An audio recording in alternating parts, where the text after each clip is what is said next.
Okay, these notes are in two-part. First, I'm going to talk about your conclusions that you should have gotten for how many solutions, because that leads right into our note, which is identifying number of solutions with systems of equations. So this was the discovery that you should have done in class, and then I'll also go over your notes. So what you should have come up with for the first part, for part one, you should come up with a drawing something like this. And when you enter them, the lines do not cross, so they cross 0 times. What do you notice? That they're the same slopes. They both have a slope of 3, if you notice that in the equation. What do you notice about the y-intercepts? They are different. This is 2 and this is -1.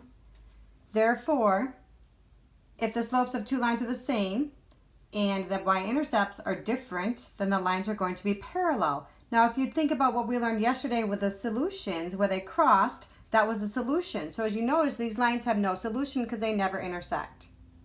For part 2, if you look at this one, you first had to make this into an equation that you can actually graph. So you had to distribute this 3 over both of them. And I got y equals -3x plus 6. Oh, notice that's the same as this equation. So when we graphed them, you'll notice that the lines ended up right on top of each other. So to answer those questions then, how many times did they cross? Well, they infinitely did because they were right on top of each other.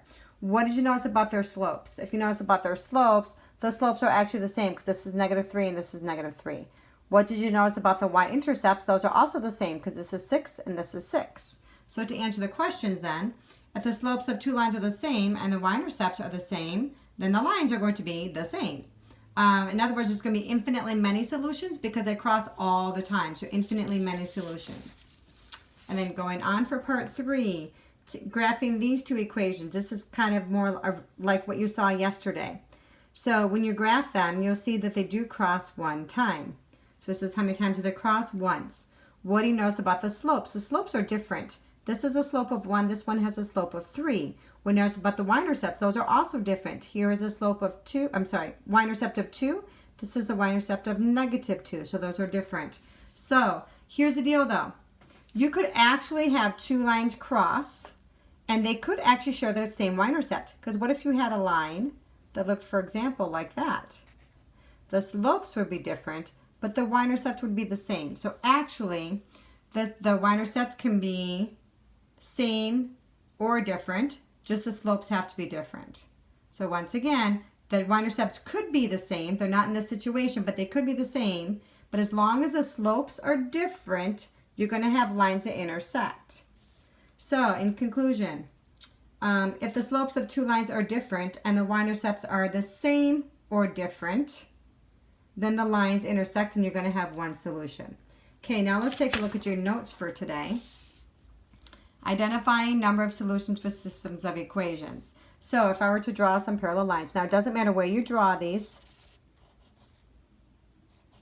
I'm just going to draw 2 parallel lines. Okay. Now, if you notice the slopes of these parallel lines, they are the same. The y-intercepts have to be different. Number of solutions means how many places do these cross? Well, they never do. Now, to give a sample system, what I want you to do is I want you to give, I'm just going to give you 2 equations that have the same slope and they have different y-intercepts. So a sample one of that could be y equals 3x plus 2. And then you could also have y equals 3x. Notice they have the same slope, but I could put a different y-intercept like -1, okay, or -1. All right, same lines. It means that you're going to have one line right on top of the other. So here's one, and there's another one right on top. There we go. So the slopes in these two are going to be the same. So notice, parallel lines have the same slope, and also same lines have the same slope. The thing that's different, though, is these y-intercepts are going to be the same as well. Notice, for parallel lines, they have different y-intercepts. For same lines, they have same y-intercepts. So it's a lot of sames.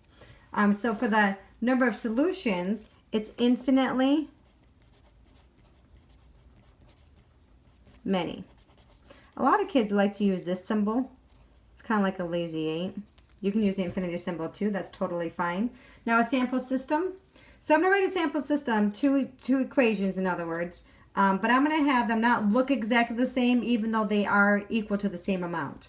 So my first one, I'm going to put y equals 2x plus 4.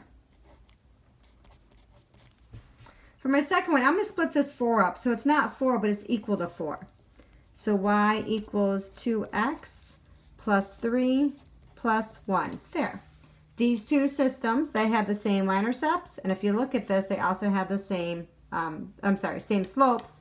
If you look at them, the same y-intercepts as well. Okay. Now, intersecting lines. So it's going to draw two lines. It doesn't matter where you draw them. And I'm just going to draw that they intersect somewhere. There we go. Okay, so intersecting lines. This is the slope is different than all the other ones because the slopes are different. Notice, parallel lines have the same slope. Same lines have the same slope. Oh, but intersecting lines have different slopes. That's what makes them different from the other ones. Y-intercepts, remember, they can be the same or different. It doesn't matter. You just need to know that if the slopes are different, they're going to be intersecting lines. So in other words, where they cross, that's their solution. So they actually have one solution. A sample system. Let's see, we could have y equals 1x plus 2. And we could also have y equals, now the only thing that has to be different is the slope. So we could have 3x, because those are different slopes. And we could also have, if we wanted, plus 2. Because the y-intercepts can be the same or different. That doesn't matter. We just have to have different slopes.